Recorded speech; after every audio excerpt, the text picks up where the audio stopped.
Hello friends, ப்ரெக்னன்சில மொத்தம் 4 main scan இருக்கு. Scan என்னன்னு பார்த்தீங்கன்னா, ஏர்லி பிரெக்னன்சி ஸ்கேன். இது 6லிருந்து 8 வாரத்துக்குள்ள எடுக்கணும்.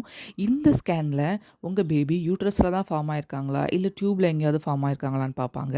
பேபியோட ஹார்ட் பீட், அதுக்கப்புறம் எல்எம்பிஎச், டியூ டேட் இது எல்லாமே கன்ஃபார்ம் பண்ணுவாங்க. 2வது என்டி ஸ்கேன். இது 3வது மாசத்துல எடுக்கிறது. 14லிருந்து 14 வாரத்துக்குள்ள எடுத்திருக்கணும். இதுல வந்துட்டு உங்க பேபியோட குரோத் எப்படி இருக்கு? ஏதாவது பெர்த் டிஃபெக்ட்ஸ் இருக்கா? ஜெனடிக் ரிஸ்க் இருக்கா? அப்படிங்கிறத 3வது அனாமலி ஸ்கேன்.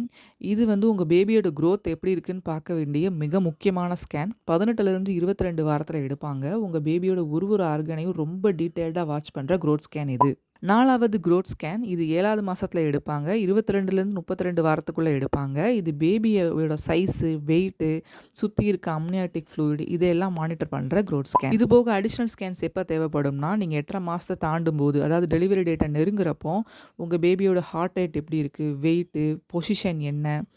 அம்னியாட்டிக் ஃப்ளூயிட் எவ்வளோ இருக்குது அப்படின்னு தெரிஞ்சுக்கிறதுக்காக இந்த ஸ்கேன் வந்துட்டு தேவைப்படுறப்ப எடுத்துப்பாங்க. இது போக உங்களுக்கு ஏதாவது டவுட்ஸ் இருந்ததுன்னா கமெண்ட் செக்ஷனில் கேளுங்க. ப்ரெக்னன்சி கேர் வீடியோஸ்க்கு நம்ம சேனலை சப்ஸ்கிரைப் பண்ணிக்கோங்க. தேங்க்ஸ் ஃபார் வாட்சிங்.